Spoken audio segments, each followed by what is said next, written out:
Halo guys, kemarin saya membahas kan tentang bawah ini ya, kolesterol dan faal ginjal.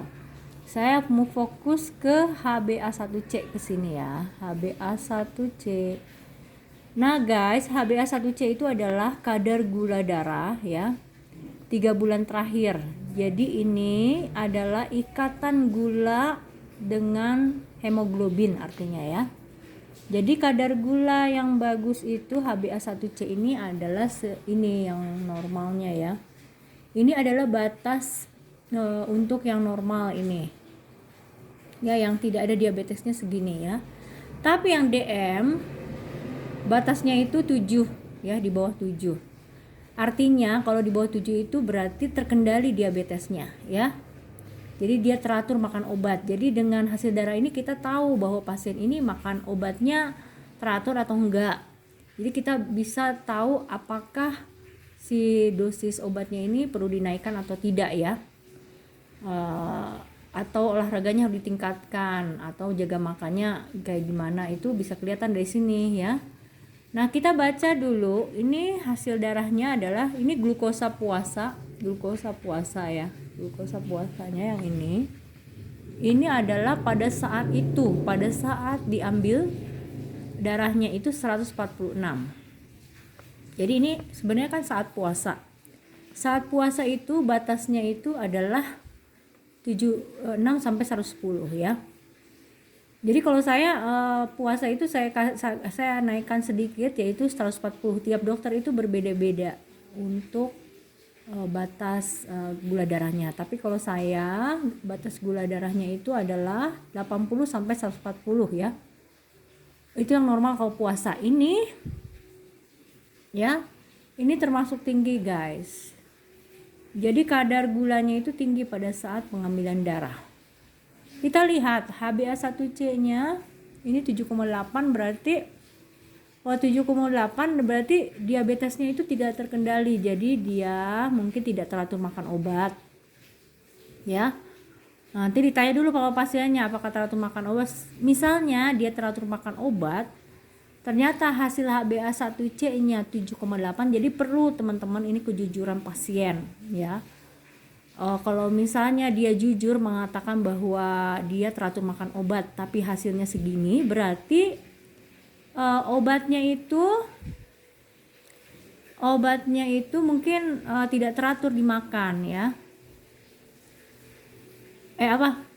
Misalnya dia teratur makan obat ya, berarti dia harus dinaikkan dosis obat gulanya. Tapi kalau memang dia tidak teratur, jadi dibuat dulu dosisnya tetap, tapi dipaksa dulu si pasiennya untuk teratur makan obat. Jadi kalau misalnya kejujuran pasien itu diperlukan untuk apa? Supaya dokter itu tahu dosis si pasien tersebut apakah perlu dinaikkan atau tidak ya. Jadi kalau nggak jujur, dokternya pun bingung nanti ngobatinya ya. Jadi teman-teman, ini gunanya ini untuk apa? Jadi kalau ini 7,8 berarti dia tidak terkendali diabetesnya karena di atas 7 kan ya. Karena kalau terkendali itu harus di bawah 7. Ini kalau 7,8 ya. Ini akan membuat komplikasi yang terjadi pada diabetes, misalnya mata buram ya, bisa kebutaan, sarafnya terjadi neuropati, nyeri pada saraf ya, luka tidak mudah sembuh ya. Terus fungsi ginjalnya itu akan menurun guys. Ini fungsi ginjal GFR-nya ya 83 ya. Ini di stadium 2 ya guys. Kalau misalnya HbA1c-nya masih di atas 7, ini fungsi ginjalnya itu bisa turun. 83 bisa turun fungsi ginjalnya dan stadiumnya akan meningkat, nanti bisa ke 3A, 3B, 4 bahkan ke 5. Jadi ini penting banget guys untuk penderita diabetes untuk mengetahui kadar HbA1c-nya. Jadi bisa tahu dokternya itu mengambil keputusannya seperti apa ya.